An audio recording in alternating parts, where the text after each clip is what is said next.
Good morning. The House Transportation Committee for Tuesday, January 30th, 2024 is now in session. I'll ask the clerk to please call the roll. Representatives Burkhart, Butler, Camper, Carr, Cochran, Darby, Davis, Glenn, Grills, Harris, Hazelwood, Marsh, Martin of Hamilton, Pearson, Powell, Powers, Rudd, Russell, Sherrill, Towns, Whitson, Wright, Vice Chairman Vital, Chairman Howell. Here. Mr. Chairman, you have a quorum. Thank you very much, Madam Clerk. Let me, on a personal note, say it's just warms my heart to see so many happy, bright-eyed, and smiling people this early in the morning to a committee meeting. It's wonderful. Clean my glasses. Any personal orders, announcements? Seeing none, we have a very short calendar. Has one item, House Bill 1648 with Representative McCalman. And I saw him. There he is. You are recognized, sir. We have a motion and a second. Please tell us about your bill. Good morning, Mr. Chairman. Good morning, committee. Yes, indeed, it is early. Members, what this bill speaks to has to do with the obtaining of salvage titles on abandoned vehicles located within salvage yards and auctions, tow companies, etc. Legislation allows companies that primarily sell salvage vehicles on behalf of insurers, usually known as salvage pool operators, to obtain a lien-free salvage certificate title for an abandoned vehicles from the Department of Revenue after specific requirements are met. A lot of times what happens with these vehicles are they're left on the salvage auction lot many times. On average, it's very close to a year. Right now, there's no process in the state for the auction company to obtain a title. This establishes that after sending 2 certified mailings 2 weeks apart. So the process would be insurance company says, we're going to abandon this vehicle. We have no interest. Get rid of it. Have the owner come pick it up. Owner never comes and picks it up. Company sends out certified mailing, has to wait for 2 weeks. After 2 weeks, nothing happens. They send another certified mailing out. After another 2 weeks go by, the auction company can apply for a salvage title from the Department of Revenue, obtain that title, and then dispose of that vehicle off their lot to clear up space. So with that, I will take any questions. Committee, you've heard the explanation. Any questions? Representative Pearson, you're recognized. Thank you, Chairman, and thank you, sponsor, for bringing this bill. I was fortunate to see this in subcommittee, and I know there were a number of questions mentioned related to military service members, related to the timing of this, and the opportunity for potential electronic notification in case someone wasn't able to receive certified mail for whatever reasons. Were you able to make any amendments to this, taking in that feedback? You're recognized. Excuse me. No, sir, I did not make any amendments to this. You're recognized. Thank you.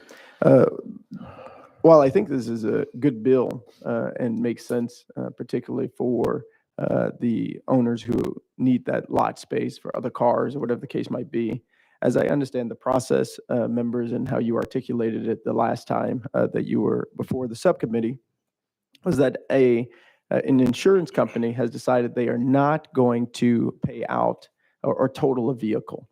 And so the individual whose car it is will then be responsible for either reclaiming their car and paying the fees associated with that, or we wanted to create a process to allow for those companies that are having the car to be able to take it, right, and get a title for it. My challenge is this. Members, 30 days is not enough time. And in subcommittee, I asked you about this in particular, because if a person is car dependent, and they expected their car to be totaled, or they expected something else to happen, giving them only 30 days to pay all of the costs associated with having a car in the lot is not reasonable. It is not enough time for the majority of people to be able to come up with the money that would be needed for them to get access back to their vehicle. And so while I understand some folks might want expediency on behalf of the corporations, I think on behalf of the constituents who would be wanting to get their cars back, and this might be their only mode of transportation, we should have more time and allow more time for them to be able to do so. The other question that I had is related to the appeals process. If someone is denied the insurance claim, they said they're not going to total it out. Is the individual, as far as you know, able to appeal that process to the insurance company? You recognize. So with regards to the first question, again, these are wrecked vehicles that are looking to be totaled. These are not, in many cases, drivable roadworthy vehicles. And often there's well over $1,000 worth of accrued storage. The 30 days, while that 30 days is happening, it is still going to accrue storage. Pushing it out further will just make for more storage and more charges. As I mentioned, they're also sitting on the lot for sometimes well over a year. When I was in this industry, I had vehicles that would sit on our property for almost 5 years sometimes before we could even get it off of our property. So the insurance auction isn't doing anything until it has been determined we're not going to honor this claim, we're not covering it, get rid of it, we have no interest in it. As far as the appeals go, that's between the customer and the insurance company. That has nothing to do with the salvage company.